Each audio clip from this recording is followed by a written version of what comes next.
आगमनम् आगमनम् आगमनम्।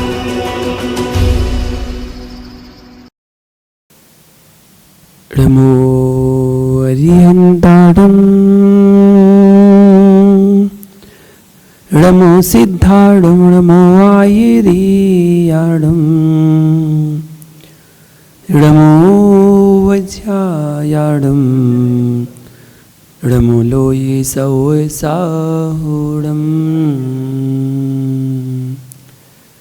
जब लोनंतानंद सिद्ध परमेष्टि भगवान ने की, मूल नायक श्री महावीर भगवान ने की, परम पूज्य गुरुदेव गणाचार्य श्री विराग सागर जी महामुनिराज की, चर्या सुमणि आचार्य श्री विशुद्ध सागर जी महामुनिराज की, अहिंसा में विश्व धर्म की।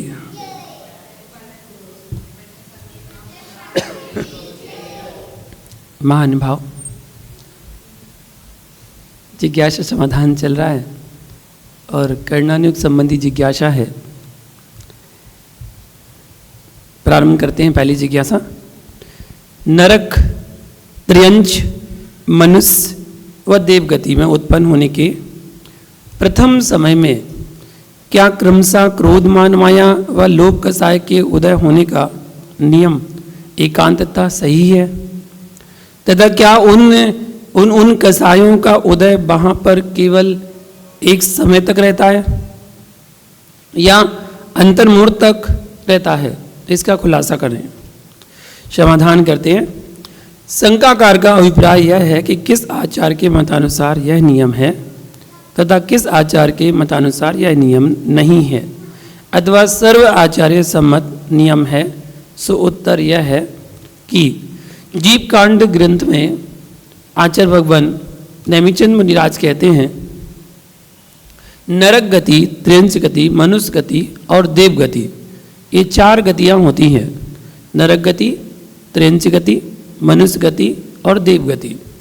इनमें उत्पन्न हुए जीव के जन्म लेने के प्रथम समय में क्रम से क्रोध, मान, माया, लोभ का उदय होता है।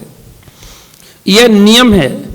इस नियम का कथन कषाय प्रावत नामक द्वितीय सिद्धांत ग्रंथ के व्याख्याता आचार्य यतिवृषभ के अभिप्राय को लेकर किया गया है, अथवा महाकर्म प्रकृति प्रावृत नामक प्रथम सिद्धांत ग्रंथ के रचयिता आचार्य भूतबली के अभिप्राय से यह कोई नियम नहीं है। दोनों मत संग्रहणीय है। कहा भी है, अतः नरक आदि गतियों में उत्पन्न होने के प्रथम क्षण में क्रोध आदि की उत्पत्ति का नियम है, यह एक मत है। तथा नियम नहीं है, यह भी एक मत है।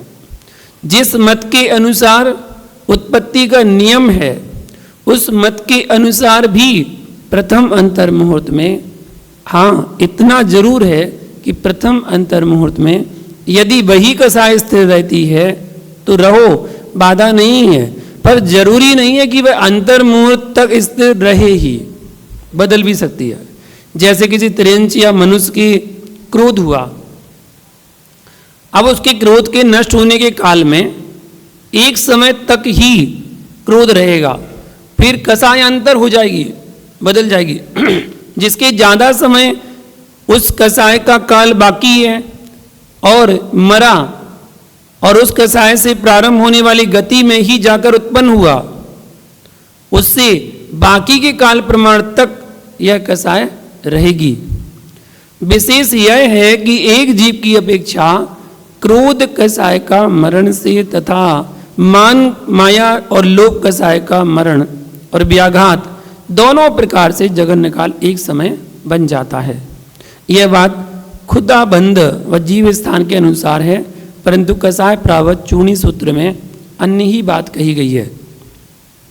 वहाँ बताया कि क्रोध कषाय का काल, मान कषाय का काल, माया कषाय का काल, लोभ कषाय का काल जघन्य भी और उत्कृष्ट भी अंतर्मुहूर्त है। क्रोध, मान, माया, लोभ ये चार कषाय, इनका जघन भी समय अंतर्मुहूर्त और उत्कृष्ट भी समय अंतर्मुहूर्त होता है। क्रोध, मान, माया और लोभ का उपयोग काल जघन और उत्कृष्ट भी अंतर्मुहूर्त प्रमाण है। यह उक्त कथन का तात्पर्य जय धवला पुस्तक 12 में प्रश्न नंबर 15 में दिया हुआ है। मतलब आप ये समझिए कि कसाय जो है ना, अंतर्मोद का समय दिया जा रहा है। उत्कृष्ट काल भी अंतर्मोद और जघन काल भी अंतर्मोद। अंतर्मोद के बहुत अधिक भेद होते हैं। जघन अंतर्मोद एक समय, जघन्य अंतर्मूर्त एक समय का होता है। उत्कृष्ट अंतर्मूर्त 48 मिनट में एक समय कम, ये कहलाता है उत्कृष्ट अंतर्मूर्त। और भिन्न अंतर्मूर्त क्या कहलाता है? जो एक समय से ज़्यादा हो और 48 मिनट से कम हो, वो सब भिन्न अंतर्मोद के अंतर्गत आ जाते हैं। तो अंतर्मोद के असंख्यात भेद हो गए। 1 मिनट भी अंतर्मोद है, 2 मिनट भी अंतर्मोद है, 5 minute, 10 minute, 15 minute, 20 minute, 25 minute, 30 minute, ये सब अंतर्मोद के भेद ही चल रहे हैं। अंतर्मोद के भेद। तो जघन अंतर्मोद एक समय, उत्कृष्ट 48 मिनट एक समय कम, और भिन्न एक समय से ज़्यादा 48 मिनट से कम, जो भी समय है वो सब भिन्न अंतर्मूर्त के अंतर्गत आते हैं। तो उत्कृष्ट काल कसाय की 48 मिनट बताइए अंतर्मूर्त। उत्कृष्ट अधिक से अधिक 48 मिनट तक, चाहे वो क्रोध कसाय हो, चाहे मान कसाय हो, चाहे मायाचारी, चाहे लोभ, ये कसाय, इनका समय जो है अंतर्मूर्त। अगर आप गुस्सा कर रहे हैं ना, तो अधिक से अधिक 48 मिनट तक, इससे ज़्यादा आप गुस्सा नहीं कर सकते। अगर आपका कोई प्रतिपक्षी नहीं है तो लगातार 48 मिनट तक क्रोध कर सकते हैं आप, और लगातार। अगर आपको जिससे आप गुस्सा कर रहे हैं, जिससे आप लड़ाई झगड़ा कर रहे हैं, क्रोध कर रहे हैं, वो आपका कोई जवाब नहीं दे रहा है, आप बोले जा रहे हैं, बोले जाओ बोले जाओ, 2 मिनट, 5 मिनट, 10 मिनट, 15 मिनट आप बोल के अपने आप चुप हो जाओगे। बोले क्या फ़ायदा बोलने का, कुछ फर्क तो पड़ता नहीं है, चुप तो हो जाओ, अपनी परिणाम खराब करना है, अपने आप शांत हो जाएंगे। ऐसा ही ये कसा है। और यदि आपने कुछ बोला और सामने वाले ने कुछ जवाब दे दिया, फिर आपने दिया, फिर उसने दिया, फिर आपने दिया, फिर तो वो पूरी दिन और पूरी रात भी खिंच जाएगी, वो पता चले 1 दिन, 2 दिन और 6 महीना भी खिंच जाएगी, और हो सकता है जीवन पर्यंत के लिए खिंच जाए। अगर 48 मिनट के अंदर कसाय समाप्त नहीं हुई तो वो कसाय परिवर्तन हो जाएगी, और वो कसाय चली जाएगी प्रत्याख्यान में। प्रत्याख्यान कसाय अगर 15 दिन तक चलेगी और 15 दिन तक आपने उसको खत्म नहीं किया तो वो अप्रत्याख्यान में चली जाएगी, वो 6 महीने तक चलेगी। और 6 महीने तक अगर आपने कसाय खत्म नहीं की तो वो अनंतानुबंधी चली जाएगी, अनंतानुबंधी जीवन पर्यंत, और जीवन के बाद भी कसाय रहने वाली, ऐसी अनंतानुबंधी कसाय हो जाएगी। तो इसलिए कसाय को कम से कम 48 मिनट में खत्म कर देना चाहिए। रात गई बात गई, छोड़ो, खत्म करो। क्या गांठ बांध के बैठ गए, लड़ने झगड़ने को तैयार, बोले तूने मुझसे उस दिन उस जगह पर ये कहा था। अरे भैया कब दिन निकल गया, साल निकल गई, कई साल निकल गई, आज भी तुम्हें वो स्थान याद है। और वैसे तो कहते हैं कि हम जिनवाणी सुनते हैं, प्रवचन सुनते हैं, तो कोई हमें चीज़ याद ही नहीं होती, कोई याद नहीं होती। और ये याद है कि किसने कब लड़ाई करी थी, कब ने कहा क्या बोला था, और वो शब्द भी याद हैं, वो स्थान याद है, व्यक्ति याद है, उस स्थान पर कौन कौन खड़ा था ये भी याद है, और क्या शब्द बोले थे वो भी याद है। ऐसी कसाय बांध कर अपने भवों को क्यों खराब करना चाहते हो? इनसे भाव खराब होते हैं। कसाय हुई स्वाभाविक है, कसाय होना कोई बड़ी बात नहीं है, सांसारिक प्राणी है, कसाय तो होगी, थोड़ा सा निमित्त मिलता है और कसाय हो जाती है। बच्चे ने आपकी बात नहीं मानी, कसाय हो जाएगी, कसाय हो जाएगी निश्चित, गुस्सा आ जाएगा, थप्पड़ भी मार दोगे आप। लेकिन जैसा बच्चा है वैसे ही आपको रहना है। बच्चा क्या करता है, आपने बच्चे को मारा, बच्चा रोने लगा, और थोड़ी देर बाद भूल जाता है, नॉर्मल हो जाता है, बस खेलने लगता है, वो फिर हंसी मजाक करने लगेगा, नॉर्मल हो जाएगा। तो ऐसे अंदर बाहर एक जैसे परिणाम जब आपके अंदर हो जाएं, तब समझना कि आप बच्चे जैसा जीवन जीने लगे। लोग कहते हैं बड़े बन जाओ, अरे बड़े क्या बन जाओ, बच्चे बन जाओ। मैं तो कहता हूँ बच्चे सबसे अच्छे, बच्चे सबसे अच्छे, अंदर बाहर एक समान, कोई छल नहीं, कोई कपट नहीं, कोई मायाचारी नहीं, अंदर बाहर एक समान। एक थप्पड़ मारा सो रोने लगे, और एक चुटकी बजाई सो चुप हो गए, आराम से खेलने लगे, उनके मन में कोई गांठ नहीं बंधी। और अगर आपको किसी बड़े ने आपको थप्पड़ मार दिया तो आहा, फिर तो वो आपको पता नहीं कितने साल तक, पूरे जीवन पर्यंत तक के लिए बंध गई कि तूने मुझे उस समय ऐसा मारा था, मैं छोड़ूंगा नहीं तुझे, मौका मिल जाए बताऊंगा मैं तुझे। अंदर ही अंदर कसाय भरी है, और इतनी कसाय भरी हुई है कि वो छोड़ने को तैयार नहीं हो रहा। तो कसाय का काल अंतर्मुहूर्त। विशेष समझने के लिए जय धवला जैसे ग्रंथों को अध्ययन करना आवश्यक है। फिर इसमें शंका की गई कि चारों गति के अनादि मिथ्यात्वी जीवों को क्या प्रथमोपसम सम्यक्त व वेदक सम्यक्त प्राप्त हो सकते हैं? समाधान करते हैं कि नहीं, चारों गति के जीव सर्वप्रथम प्रथमोपसम सम्यक्त ही पा सकते हैं, वेदक नहीं पा सकते, तथा सर्वप्रथम प्रथमोपसम सम्यक दर्शन चारों ही गतियों में हो सकता है।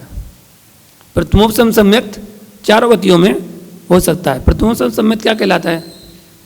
अनादिकाल से मिथ्यात्व में घूम रहे अपन और चारों गतियों में भ्रमण कर रहे हैं, मनुष्य गति, त्रिंश गति, देव गति, नरक गति, सब जगह भ्रमण कर रहे हैं, लेकिन सम्यक दर्शन की प्राप्ति नहीं कर पाए। सम्यक दर्शन मतलब श्रद्धा। अगर सामान्य परिभाषा, अगर बच्चे की परिभाषा पूछें कि सम्यक दर्शन क्या है, तो देव शास्त्र गुरु पर अटल श्रद्धान करना सम्यक दर्शन है। किस पर?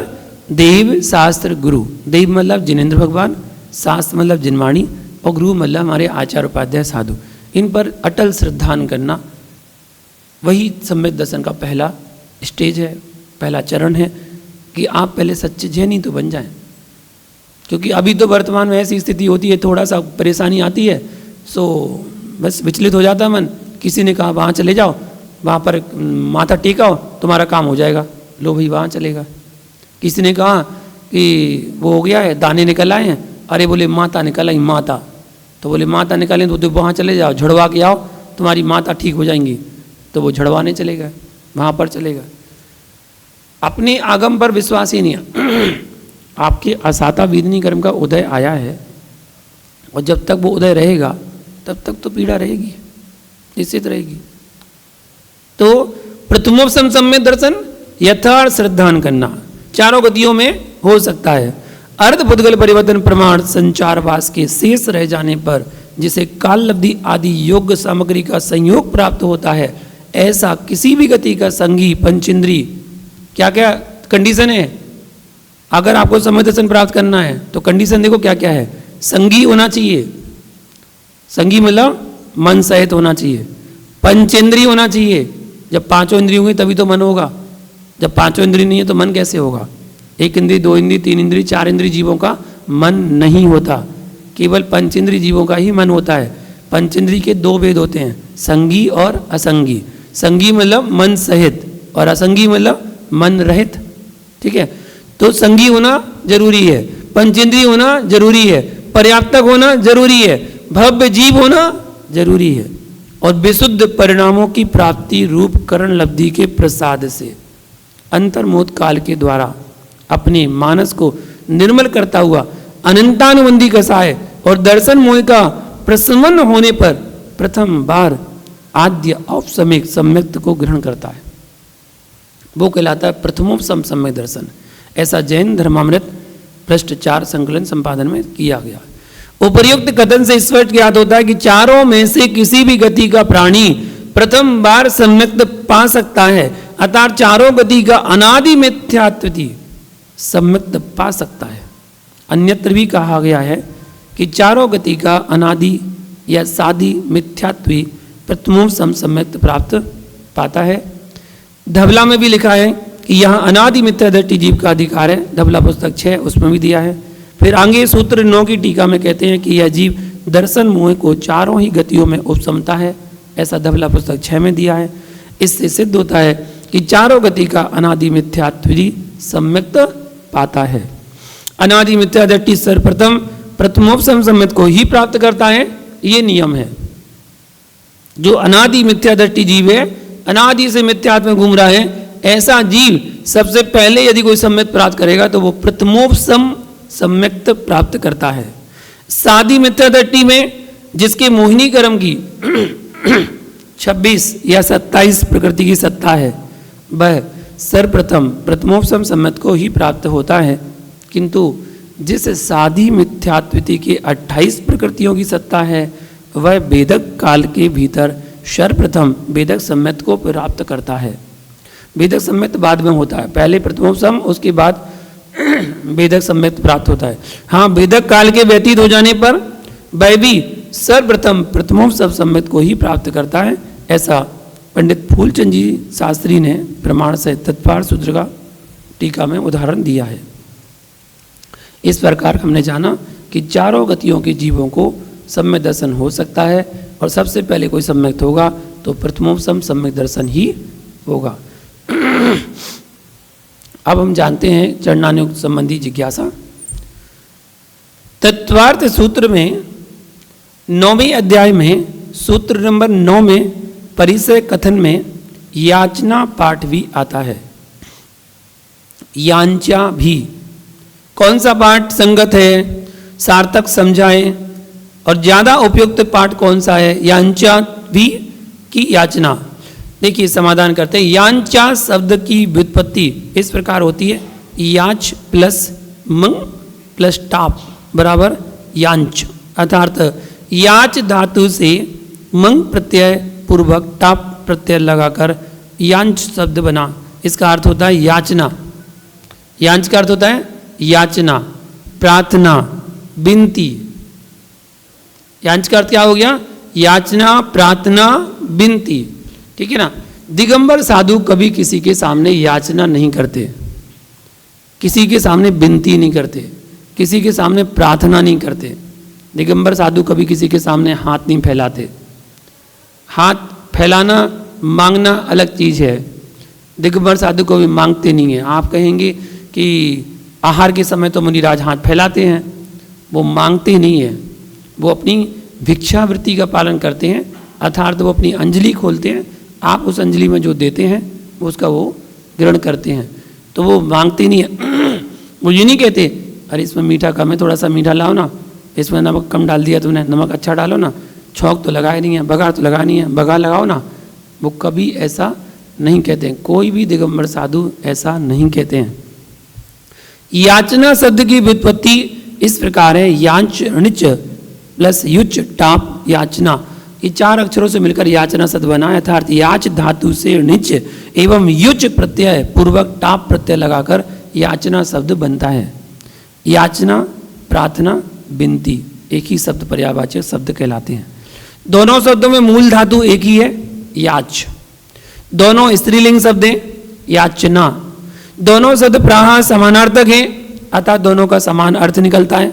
दोनों शब्दों में एक ही अर्थ ध्वनित होता है, मांगना या याचना करना। सारता दोनों शब्द व्याकरण के अनुसार सही एवं समानार्थक हैं, फिर भी जहां इनमें से कौन सा शब्द ज्यादा उपयुक्त है, उपयोग में लाया गया है, इसका उत्तर अधोलिखित है, अर्थात सभी प्रमाण के साथ। तत्वार्थ वार्तिक में याचना पाठ है, सर्वार सिद्धि में याचना पाठ है, सर्वार सिद्धि वचनिका में भी मूल में याचना पाठ ही प्रयुक्त हुआ है, और सभास तत्वार्थ आदि गम सूत्र में भी याचना शब्द है। वृद्ध संग्रह गाथा 35 में भी परिचयों के नाम में याचना परिचय दिया गया है। यही बात चारित्र सार ग्रंथ में भी प्रकरण में आया है, धर्मामृत अनुगाग में भी अध्याय 6 में भी इसका वर्णन है।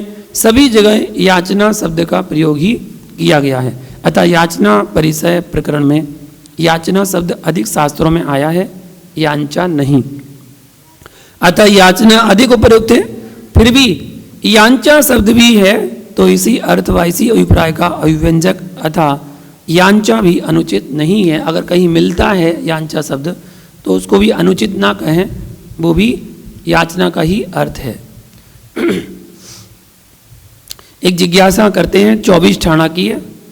24 ठाणा आदि में 5वां 6वां गुणस्थान आदि में अशुभ लेस्या नहीं होती है, ऐसा कहा है, परंतु तत्वार्थ सूत्र 9वें अध्याय के 47 नंबर सूत्र में बकुस और प्रतिसेवना कुशील के 6 लेस्या बताई हैं। वह कैसे? देखिए सबसे पहले लेस्या के नाम जाने। लेस्या 6 लेस्या होती हैं, कृष्ण, नील, कापोत, पीत, पद्म, शुक्ल, ये 6 लेस्या हैं। कृष्ण, नील, कापोत, पीत, पद्म, शुक्ल। ठीक है। इन 6 लेस्याओं का एक उदाहरण मिलता है जो आपने मंदिरों में देखा होगा। मंदिर में एक चित्र होता है, जिस चित्र में अक्सर आपने मंदिरों में कहीं देखा होगा, दर्शन किया होगा, तो एक वृक्ष है, उस वृक्ष में 6 लोग हैं और वो 6 लोग आम खाना चाहते हैं। वो वृक्ष आम का वृक्ष है। तो एक व्यक्ति आम खाना चाहता है तो उसने कुल्हाड़ी ली और कुल्हाड़ी लेकर पेड़ को काट रहा है। क्या खाना है? आम खाना है, और काट क्या रहा है? पूरा पेड़ ही काट रहा है। बोले पेड़ काटेंगे फिर आराम से आम खाएंगे, व्यक्ति है। दूसरा व्यक्ति वो है जो व्यक्ति पेड़ पर चढ़कर और पेड़ की जो मोटी मोटी डालियां हैं उसको काट रहा है, दूसरा व्यक्ति वो है। तीसरा व्यक्ति वो है जो पेड़ की पतली पतली डालियां हैं, छोटी छोटी डालियां हैं, बिल्कुल छोटी छोटी, जिसमें फल आदि लगे हैं, उन डालियों को काट रहा है, वो तीसरा व्यक्ति है। चौथा व्यक्ति वो है जो व्यक्ति पूरे पूरे गुच्छों को तोड़ रहा है। आम के जो गुच्छे लगे हैं तो पूरे पूरे गुच्छों को तोड़ रहा है, उसमें कच्चे पक्के सब आम टूट रहे हैं, एक वो आदमी है। पांचवा व्यक्ति वो है जो उसमें से पके पके आम को तोड़ रहा है, गुच्छों में से पके पके आम तोड़ रहा है। और छठवां व्यक्ति वो है जो नीचे खड़ा हुआ है, वो कह रहा है जो नीचे डले हुए हैं अपन को तो खाना ही है ना, जो नीचे टूट के गिरा है उसको ही खा लो ना, क्यों कष्ट दे रहा है पेड़ को। वो छठवां व्यक्ति है। तो जैसे जैसे व्यक्ति हैं वैसे वैसे उनके परिणाम हैं। कृष्णलेस्या कालीलेस्या, कृष्णलेस्या, तो कृष्णलेस्या वाले जिसके परिणाम होते हैं, जिस व्यक्ति के, वो व्यक्ति के परिणाम पेड़ काटने बराबर होते हैं। बोले पेड़ को काट दो, ठीक है। नीललेस्या वाला बड़ी डाली काट रहा है, उससे कम। कापोदलेस्या वाला पतली डालियों को तोड़ रहा है। पीतलेस्या वाला गुच्छों को तोड़ रहा है। पद्मलेस्या वाला पके आम को तोड़ रहा है। और शुक्लेस्या वाला नीचे गिरे हुए आमों को उठा रहा है। ऐसे परिणाम होते हैं। छहों के परिणाम ऐसे निरंतर, छहों को आम खाना है, छहों को आम खाना है। अब सबसे उत्कृष्ट सबसे अच्छे परिणाम किसके हुए? शुक्लेस्या वाले के। शुक्लेस्या वाला जो नीचे डले हुए आम है उनको खाना चाहता है, बस वो शुक्लेस्या वाला है। उससे थोड़े से खराब किसके? पद्मलेस्या, जो पके आम तोड़ रहा है तो पद्मलेस्या कहलाती है। पीतलेस्या वाले के परिणाम जो गुच्छे तोड़ रहा है, ठीक है। कापोदलेस्या वाले के जो डाली पतली डाली तोड़ रहा है। नीललेस्या वाला मोटी मोटी डालियों को तोड़ रहा है, काट रहा है। और कृष्णलेस्या वाला क्या कर रहा है? सीधा पेड़ काट रहा है। तो हमारे जैसे परिणाम होते हैं हम वैसे भाव बनाते हैं। कृष्ण, नील, कापोद, पीत, पद्म, शुक्ल लेस्या, ठीक है। इस प्रकार ये 6 लेस्याएं होती हैं। कौन सी होती हैं? कृष्ण, नील, कापोद, पीत, पद्म, शुक्ल। बताइए कौन सी होती हैं? बहुत बढ़िया, ये 6 लेस्याएं होती हैं। उन्हीं 6 लेस्याओं से हमारे परिणाम विकृति में प्राप्त होते हैं। अच्छे परिणाम होंगे। 3 लेस्यां अशुभ लेस्यां कहीं कहीं हैं, इनमें से 3 अशुभ लेस्याएं और 3 शुभ लेस्याएं। अशुभ लेस्याएं कौन सी होगी? कृष्ण, नील, कापोद, ये कौन सी है? अशुभ लेस्याएं। और पीत, पद्म, शुक्ल, ये कौन सी लेस्याएं हैं? शुक्ल लेस्याएं हैं, शुभ लेस्याएं। अशुभ लेस्या और शुभ लेस्या। तो यहाँ पर ये वर्णन चल रहा है, जिज्ञासा की गई है कि 24 टाणा आदि में 5वें 6वें गुणस्थान भर्ती अशुभ लेस्या नहीं होती है, ऐसा बताया। परंतु तत्वार सूत्र में 9वें अध्याय में 47 नंबर सूत्र में दिया है कि बकुस और प्रतिसेवना कुशील के 6 लेस्या होती हैं, ऐसा बताया। तो भाई कैसे समाधान करते हैं? यद्यपि यह ठीक है कि 24 टाणा में धवला पुस्तक 2 नंबर पृष्ठ 5वें गुणस्थान में भी अशुभ लेस्या नहीं बताई, तथा कहा गया है संजदान में मोघा लावे भंडमाणे अति बामेण तेउपम सुक्कल लेस्या ओ। अर्थात संहिता संयत जीवों के अशुभ लेस्या नहीं होती, मात्र तेजो पदम शुक्ल लेस्या ही होती है। परंतु तत्वार्थ सूत्रकार, सर्वार्थ सिद्धिकार, राजवार्तिककार तथा तत्वार्थ प्रतिकार आदि आचार्य निर्ग्रंथों तक अशुभ तीनों लेस्याओं का विधान करते हैं। अतः भिन्न भिन्न आचार्यों का भिन्न भिन्न मत है, ऐसा मानना चाहिए। जो आचार्य निर्ग्रंथ 6 आदि गुण स्थानों में अशुभ लेस्या मानते हैं उनका निम्न कथन बताया गया है। क्या? बकुस प्रतिसेवना कुशील के कृष्ण आदि लेस्याओं कैसे हो सकती हैं? उनके उपकरण में आसक्तिवश आर्त ध्यान कभी हो सकता है, और आर्त ध्यान से कृष्ण आदि 3 अशुभ लेस्याएं भी हो सकती हैं। मुनिराज के उपकरण कौन से होते हैं? विदित बताओ, मुनिराज के उपकरण कौन से होते हैं? कितने उपकरण होते हैं ये बताइए पहले, आप बताओ बहनों, आप बताओ मुनिराज के पास कितने उपकरण होते हैं? इधर बताओ कोई, इशारे मत करो, बोलो आराम से। हाँ बताओ, सोनू बताओ। 3 कौन कौन से होते हैं? बस इतना सा तो होता है। मुनिराज के 3 ही उपकरण होते हैं, पिछी, कमंडल, शास्त्र, ये 3 उपकरण होते हैं। अब क्या होता है, मुनिराज के उपकरणों में आसक्ति है। कमंडल में थोड़ा सा मटमैलापन दिख रहा है, अब मुनिराज ने टॉवल ली और टॉवल करके घिस घिस के चमका रहे हैं उसको, ठीक है, अच्छा दिखना चाहिए, सुंदर दिखना चाहिए। अब पीछे थोड़ी गंदी हो गई है, बोले इसको धो दो थोड़े अच्छी से, ब्रश से धो दो अच्छे से, साफ हो जाएगी, चमकने लगेगी। क्योंकि मुनिराज जब पकड़ते हैं तो उसमें हाथों के द्वारा हाथों का पसीना लग जाता है, जिससे वो काली पड़ जाती है। ये तो अब चल गया, पहले नहीं था। पहले जब हम लोग पीछे लेते थे उस समय ये बैत नहीं चलता था, ये तो अभी चलने लगा 5-6 सालों से, वरना उसके पहले कहाँ चलता। उसके पहले केवल धागा से बांधी जाती थी तो वो काली पड़ जाती थी, पूरी काली हो जाती थी, पसीना लग लग के। तो उसके लिए साफ करते थे, बोले फिर साफ कर दो, कोई भी श्रावक साफ करता था। तो अगर मुनिराज को आसक्ति होगी तो मुनिराज खुद कहेंगे इसको ऐसा कर दो, इसको ऐसा कर दो, शास्त्र हमारा ये कर दो, इस पर कवर चढ़ा दो, इस पर बाइंडिंग कर दो, ये सुंदर दिखना चाहिए, अच्छा कवर लगा दो, कमंडल को साफ कर दो। ये क्या कर रहे हैं? आसक्ति है, अपने उपकरणों में आसक्ति है। वो उपकरण आपकी चर्या के सहायक हैं बस, और कुछ नहीं है। शुद्धि का उपकरण बोलिए, शुद्धि का उपकरण परी, शुद्धि का उपकरण कमंडल, जिससे हाथ पैर धोते हैं, ठीक है, वो शुद्धि का उपकरण कहलाता है। जीवों को बचाने के लिए कौन सा उपकरण? पिछी। ज्ञान अर्जन के लिए कौन सा उपकरण? बस ज्ञान का उपकरण पाक्षिक, ज्ञान का उपकरण सांस। जीवों को बचाने के लिए कौन सा उपकरण? पिछी। और हाथ पैर धोने के लिए कौन सा उपकरण? कमंडल, ठीक है, 3 याद रखना, पिछी, कमंडल, शास्त्र। तो आसक्तिवश आर्त ध्यान हो सकता है, आसक्तिवश आर्त ध्यान हो सकता है। मान लो कोई कमंडल लिए हुए था और वो जा रहा था कहीं और दीवार में टच हो गया और उसमें कमंडल में स्क्रैच आ गया। अब मुनिराज ने जिससे कमंडल किसने उठाया था? कमंडल किसने पकड़ा था? कौन लाया था कमंडल? अब वो कसाय भड़क गई उनकी, उनका ध्यान बिल्कुल भड़क गया, आर्त ध्यान रौद्र ध्यान करने लगे कि ऐसे कैसे कमंडल तोड़ दिया। तो वो आसक्ति पूर्वक, तो उनको लेस्याएं, अशुभ लेस्याएं हो सकती हैं। कसाय कुशील के भी कापोत लेस्या उक्त न्याय से जाननी चाहिए, क्योंकि कसाय कुशील के भी संजुलन मात्र अंतरंग कसाय के सद्भाव से परिग्रह में आसक्ति मात्र का सद्भाव हो जाता है और उससे अशुभ लेस्या की उत्पत्ति संभव है, ऐसा तत्वार्थ वृत्ति में कहा गया है।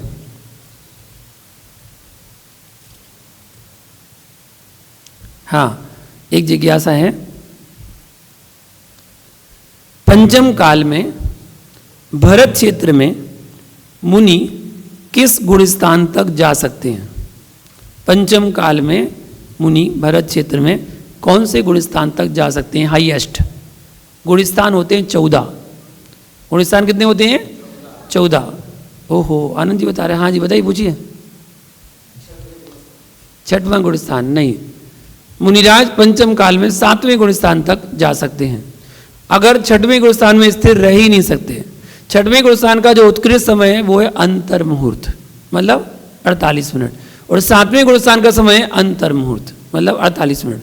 तो 6 से 7वें, 7वें से 6 से 7वें, 6वें से 7वें, बस निरंतर ऐसे ही झूले में झूलते रहते। जैसे वो बच्चे पार्क में खेलते ना, वो क्या बोलते हैं उसको? फिसल पट्टी बोलते, स्लाइड, सीसो, सीसो, हमारे यहाँ तो पट्टी बोलते थे उसको। एक बच्चा इस तरफ बैठ जाता था, एक बच्चा इस तरफ बैठ गया, वो पैर नीचे करता तो वो ऊपर चला जाता, और ये पैर नीचे करता तो वो ऊपर चला जाता, तो बस ऐसे करते रहते थे। ऐसे ही गुणस्थान चलता है मुनिराज का, 6वां सातवां ऊपर उठ गया, छठवां नीचे आ गया। जब छठवां ऊपर आया तो सातवां नीचे आ गया, तो छठवां सातवां निरंतर मुनिराज के गुणस्थान चलते रहते हैं। विशुद्धि बनाई, सातवां गुणस्थान हो गया। विशुद्धि में कमी हुई, छठवां गुणस्थान हो गया। अगर आपने छठवें गुणस्थान में पुनः विशुद्धि नहीं बनाई तो गुणस्थान गिर जाएगा, बढ़ेगा नहीं। अगर विशुद्धि नहीं बनाई, विशुद्धि बनाओगे तभी तो सातवां गुणस्थान बनेगा, और विशुद्धि नहीं बनी तो छठवें से पांचवा, पांचवें से चौथा, चौथे से पहला, मिथ्यात्व में भी पहुंच जाओगे। मतलब मिथ्यात्व गुणस्थान का उदय आ गया तो आप मिथ्यात्व पहुंच जाओगे। बाहर से आप क्या देखोगे? मुनिराज। बाहर से तो मुनिराज देखोगे द्रवलिंग में कि हाँ मुनिराज हैं, नग्न दिगंबर भेष है, पिची कमंडल है, बाहर से तो देखोगे, लेकिन अंतरंग के परिणाम गिर गए तो कहाँ तक जा सकते हो? पहले गुणस्थान तक जा सकते हो। इसलिए मुनिराज क्षण क्षण अपनी भाव विशुद्धि को बनाते रहते हैं। क्षण क्षण, हर पल हर समय, बोलते बोलते भी, चलते चलते भी, खाते खाते भी, हर क्रिया करते करते अपनी विशुद्धि पर ध्यान रखते हैं। और एक क्षण में विशुद्धि बनती है, एक क्षण में। जैसे मान लो आहार किया, तो आहार करते समय आहार के लिए मतलब लगभग 1 घंटा सवा घंटा लग रहा है, 1.5 घंटा तक लग रहा है, ठीक है। और जब गुणस्थान तो 48 मिनट में बदलना है, तो अब उस समय क्या होगा? आहार करते करते समय मुनिराज ने एक बार अपनी अंजलि को बंद किया, अपनी आंखों को बंद किया, और एक बार एक समय के लिए, समय कितना छोटा,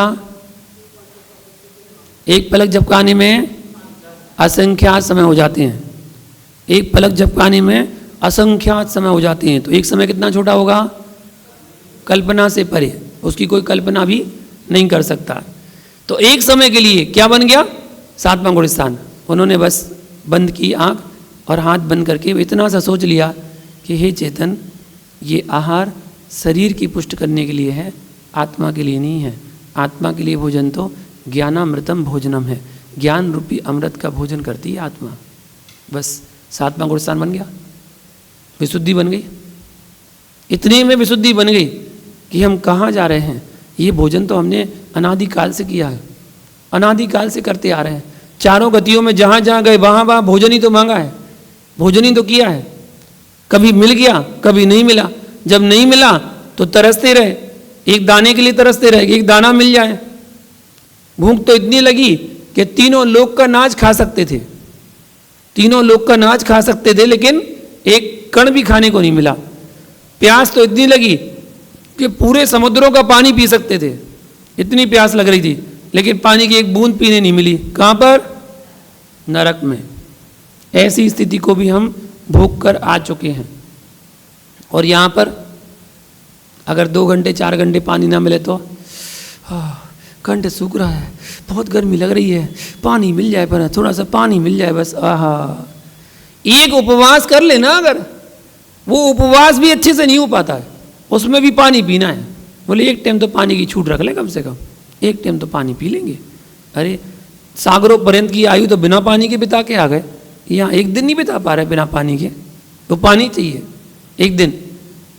10 लक्षण कोई करता है ना, तो 10 दिन तो 10 दिन 10 लक्षण ही करता है ना, तो रोज पानी पिएगा, रोज पानी पिएगा, रोज एक टाइम में भले ही 1 गिलास पिएगा, क्योंकि ज़्यादा तो पिया नहीं जाता, उस समय पी नहीं पाते हैं, उतरता ही नहीं है नीचे। तो 1 गिलास पिएगा, लेकिन पानी जरूर पिएगा। एक टाइम पानी पी लिया तो उसके अंदर से मालूम तसल्ली हो जाती, हाँ मैंने पानी पी लिया, 1 गिलास पानी पी लिया, अच्छा ठीक है। तो जिस समय वो पानी पीता है ना, उस समय का टाइम होता है उसका 1 बजे, 12 बजे, 1 बजे, 2 बजे, इतने समय पानी पीता है रोज, ठीक है ना। और जिस दिन 10 दिन पूरे हो जाते हैं, 10 दिन पूरे हो जाते हैं, 11वें दिन अब उसको पारणा करनी है। पारणा के दिन कितने बजे पारणा होती है? सुबह उठ के सबसे पहले मंदिर भागेंगे, चलो मंदिर भगवान के दर्शन कर ले, और दर्शन करके जल्दी पारणा खोलेंगे। भगवान के अभिषेक भी नहीं हो पाया, भगवान का अभिषेक भी नहीं हो पाया, बस दर्शन कर लिए, चलो दर्शन हो गए ना, चलो पारणा करते हैं, और पारणा खोल लेंगे। मतलब इतना भी सब्र नहीं है कि जो 10 दिन से आप 11वें दिन आप कर क्या रहे, कोई नया काम कर रहे क्या? 10 दिन से पारणा करते रहे थे, 10 दिन से रोज ही तो पारणा करी, रोज ही तो पानी पिया। अब 11वें दिन में पानी अलग से पी लिया तो कौन सा वाला काम कर लिया? अच्छा 11वें दिन पारणा करोगे तो क्या खाओगे? हलवा पूड़ी खाओगे? तो पानी तो पियोगे, बस ज़्यादा ज़्यादा थोड़ा सा काढ़ा पी लोगे, वो काली पी लोगे, इससे पारणा कर लोगे, बस थोड़ी देर सब्र कर लो। मुनिराज अपने यहाँ हैं तो मुनिराज को पहले आहार दो, पहले आहार देकर और फिर पारणा करना, तो अच्छा भी लगेगा कि देखो 10 उपवास के बाद पारणा करने के लिए पहले मुनिराज को आहार दिया, उसके बाद पारणा की। थोड़ा समझें तो बहुत अच्छा है ना। तो मुनिराज चलते फिरते उठते बैठते खाते पीते सभी जगह अपनी विशुद्धि को बना के रखते हैं। एक क्षण के लिए विशुद्धि बनती है, 7वां गुण स्थान बनता है, तुरंत वो 6वें गुण स्थान में वापस आ जाते हैं, फिर से आहारचर्या शुरू हो जाती है। तो पंचम काल में मुनि कौन से स्वर्ग तक जा सकते हैं? नहीं, क्वेश्चन तो सुना ही नहीं आपने। हमने ये पूछा पंचम काल में मुनि कौन से स्वर्ग तक जा सकते हैं, वो क्वेश्चन तो हो गया, वो क्वेश्चन तो हो गया कि पंचम काल में मुनि 7वें गुणस्थान तक जा सकते हैं। ठीक है, विशुद्धि बनाकर 7वें गुणस्थान तक जा सकते हैं। मैंने दूसरा प्रश्न पूछा पंचम काल में मुनि कौन से स्वर्ग तक जा सकते हैं? नहीं बेटा, देखिए अभी हमने बताया नहीं है तो तुक्के क्यों मार रहे हैं। पंचम काल में 3 हीन संगनन ही होते हैं। ठीक है, और 3 जो हीन संगनन है, उन हीन संगनन वाले के लिए नियम है कि वे 16वें स्वर्ग तक जा सकते हैं, चाहे वो श्रावक हो और चाहे वो मुनि हो। ठीक है, 16वें स्वर्ग से ऊपर आगे कोई नहीं जा सकता। अतः मुनि के आज भी 16 स्वर्ग तक जाने में कोई बाधा नहीं है, कोई इशू नहीं है। गोमटसार कर्मकांड गाथा नंबर 29, इसमें ऐसा दिया है, कोई बाधा नहीं है, अर्थात 16 स्वर्ग तक जा सकते। लेकिन एक जगह प्रमाण ऐसा भी मिलता है कि 12वें स्वर्ग तक जा सकते हैं। मतलब एक जगह 12वें का लिखा है, एक जगह 16वें तक लिखा है, तो अपन को दोनों आचार मानने भैया ठीक है, 16वें तक जा सकते हैं, 12वें तक जा सकते हैं। ठीक है, अधिक से अधिक, अपन तो मैक्सिमम की बात करो ना, अधिक से अधिक 16वें तक जा सकते हैं। आपको जो बुक दी जाएगी ना, उसमें एक क्वेश्चन यही है कि श्रावक मरकर पंचम काल में कहाँ तक जा सकता है? 16वें स्वर्ग तक जा सकता है। बस जो आपको बुक दी जा रही है 10 लक्षण पर्व में याद करने के लिए, उसमें 331 क्वेश्चन है और उनके आंसर केवल एक एक शब्द में आंसर देना है। बस एक एक शब्द में आंसर देना है। क्वेश्चन हुआ, एक शब्द में आंसर तुरंत फटाफट देना है। और जब आप उसको याद कर पाएंगे ना, तभी आप 10 लक्षण के कार्यक्रम खेल पाएंगे, वरना कोई एंट्री नहीं है। फिर तो आप दर्शक बन के देखिएगा, आपको दर्शक बनने का अवसर मिलेगा, आप उनको याद कर लेंगे। क्योंकि हमारे यहाँ केवल खेल नहीं खेलना है, खेल खेल में धर्म भी करना है। हम खेल भी खेलें तो खेल खेल में क्या करें? धर्म करें। और धर्म करें तो आपको देखो 331 क्वेश्चन याद हो जाएंगे अगर आपने याद कर ली तो। परी तो करेगी पूरे याद। हाँ, तो आज भी अच्युत पर्यंत गमन संभव है, पर आगे नहीं है, 16 स्वर्ग के ऊपर नहीं है। आज पंचम काल में भी शुद्ध आत्मा का ध्यान करके यह जीव इंद्र पद को प्राप्त कर सकता है, इंद्र पद को पाता है, अथवा लोकांतिक देव भी बन सकता है। लोकांतिक देव एक भवतारी होते हैं।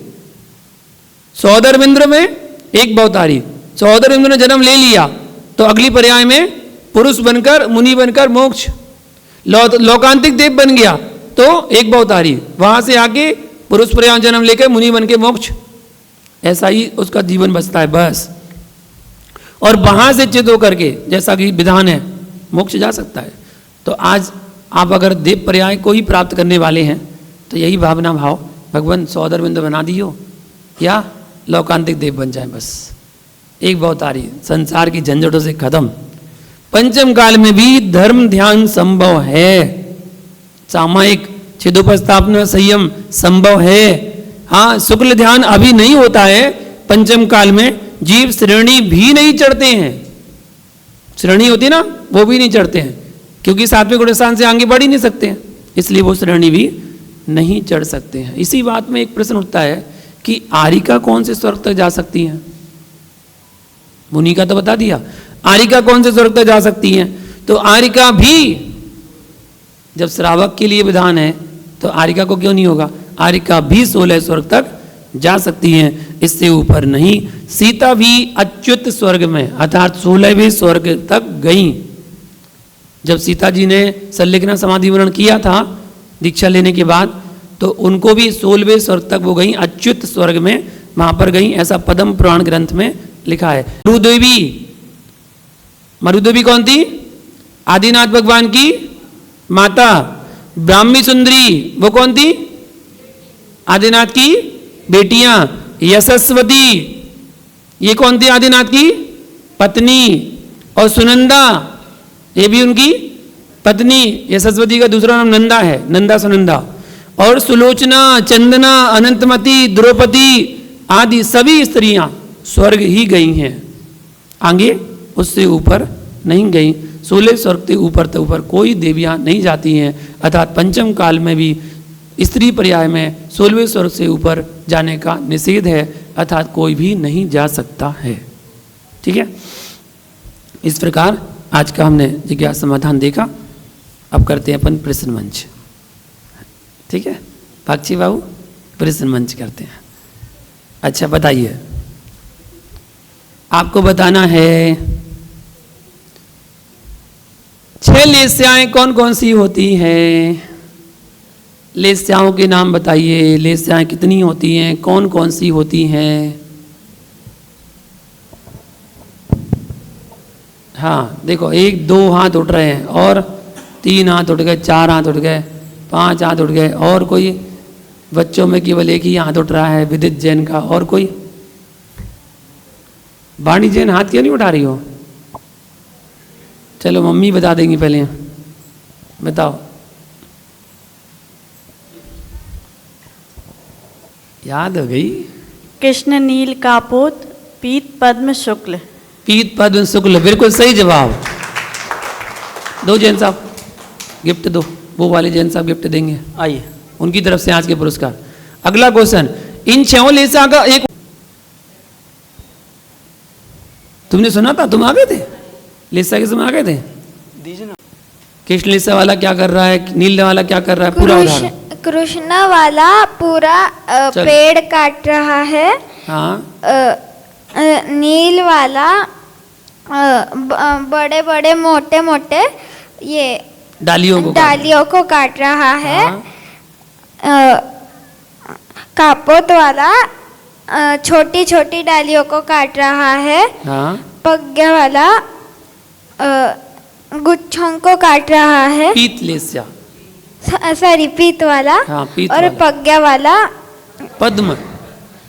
पद्म पद्म पद्म पद्म। अच्छा, ठीक है। पद्म वाला, पद्म लेस्या वाला पके पके आम को काट रहा तोड़ है। रहा है। हाँ, वो तो तोड़ेगा ना, काटेगा थोड़ी। हाँ टाइप। हाँ, तोड़ रहा है। और अंतिम कौन सी लेस्या? शुक्ल लेस्या वाला नीचे रुककर नीचे गिरे हुए आम को ले रहा है। कच्चे आम को, पके आम को?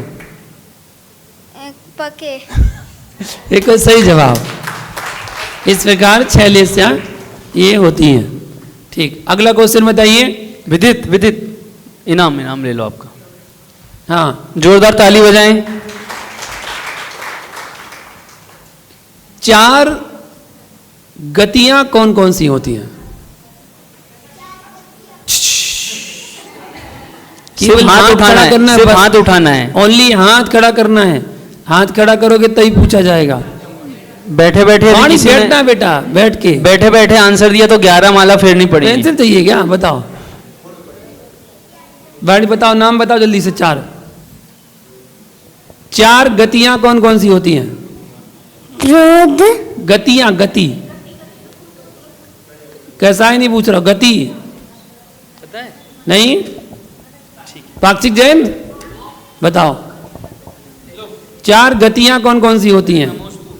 नमोस्तु मुनिश्री, तियश गति और नरक गति, स्वर्ग गति, तियश गति। स्वर्ग गति कोई नहीं होती है।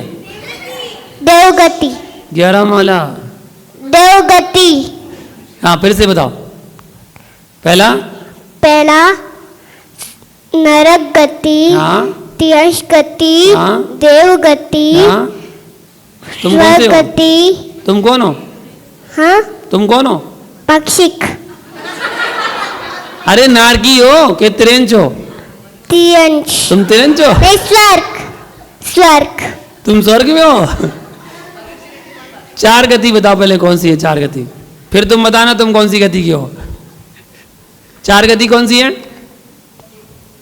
फिर से बताओ। पहली तियंश गति, हाँ देव गति, हाँ नरक गति, हाँ। मनुष्य गति। तुम कौन सी गति की हो? मनुष्य। हे अभी तिरंच में बताई थी, तुम तिरंच की हो? तिरंश। तिरंच हो ना? पक्का? पक्का। पक्का? लॉक करें? पक्का। लॉक कर दे?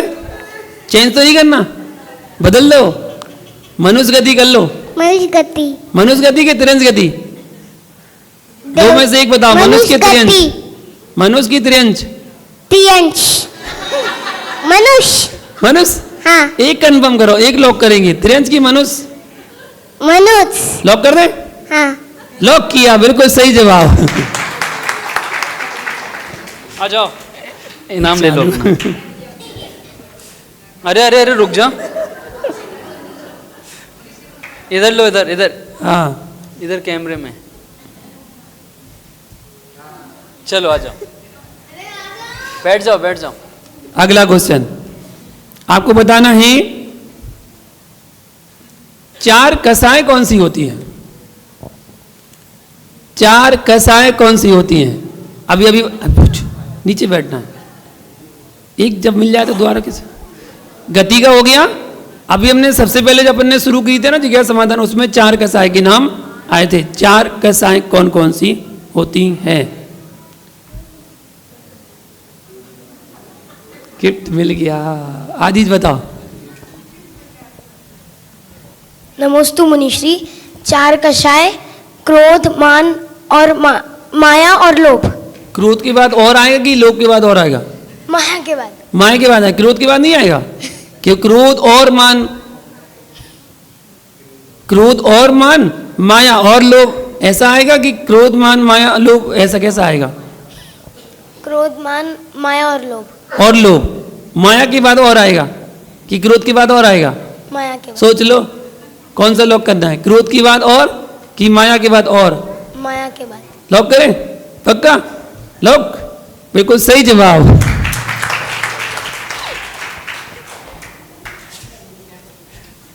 दो भाई। अगला क्वेश्चन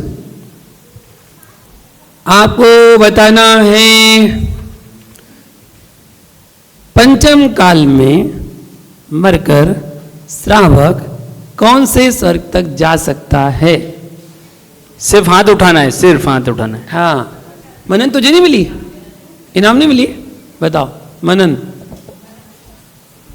नमोस्तु मुनिराज। 16वें क्रस तक जा सकता है। 16वें स्वर्ग तक जा सकता है। मम्मियाँ चीटिंग कराती हैं, मम्मियों से माला फिरवाएंगे हम। बिल्कुल सही जवाब, 16वें स्वर्ग तक जा सकते हैं। अच्छा, अगला क्वेश्चन बताइए, पंचम काल में मुनिराज का गुणस्थान कौन सा हो सकता है? अधिक से अधिक कौन सा गुणस्थान हो सकता है? अतिशय।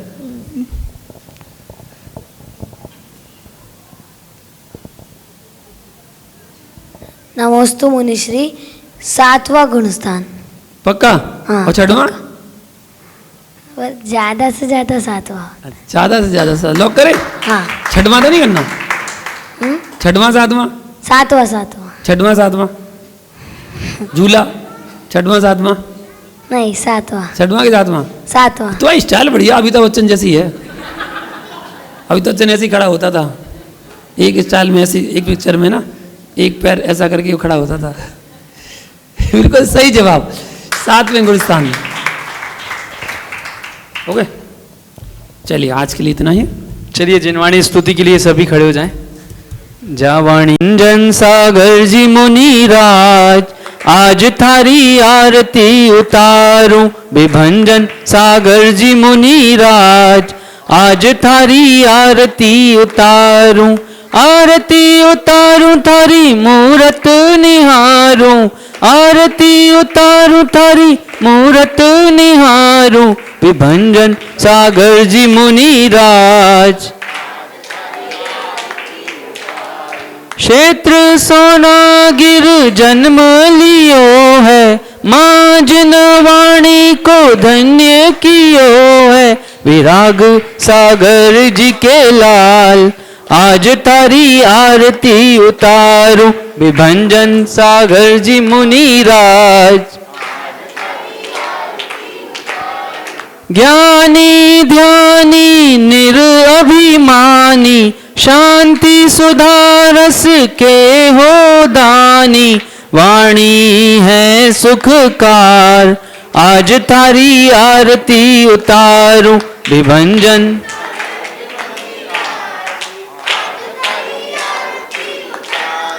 कोमल काया छोड़ी माया, जग का नश्वर सुख न भाया।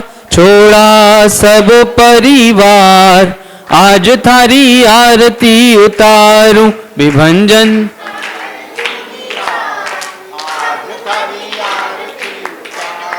मोक्ष वधु तुमको अति प्यारी, गुरु महिमा तुमसे जग जानी। करो जगत उद्धार, आज थारी आरती उतारूं। विभंजन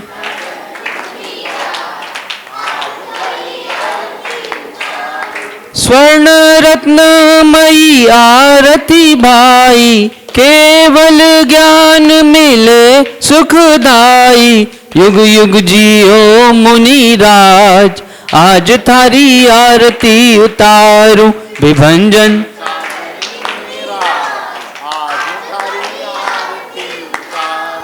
चौथी आरती श्री उजाया, दर्शन देखत पाप पलाया। पांचवी आरती साधु तुम्हारी, कुमति विनाशन शिव अधिकारी।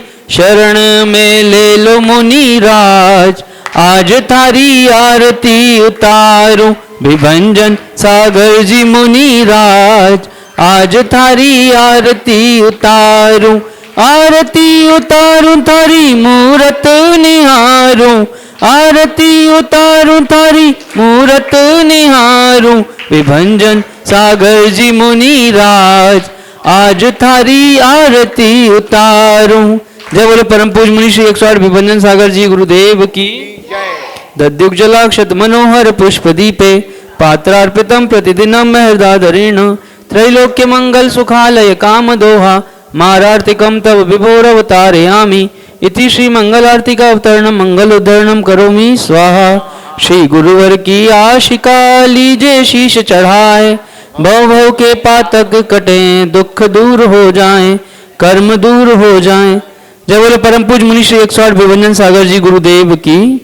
नमोस्तु गुरुदेव, नमोस्तु गुरुदेव, नमोस्तु गुरुदेव।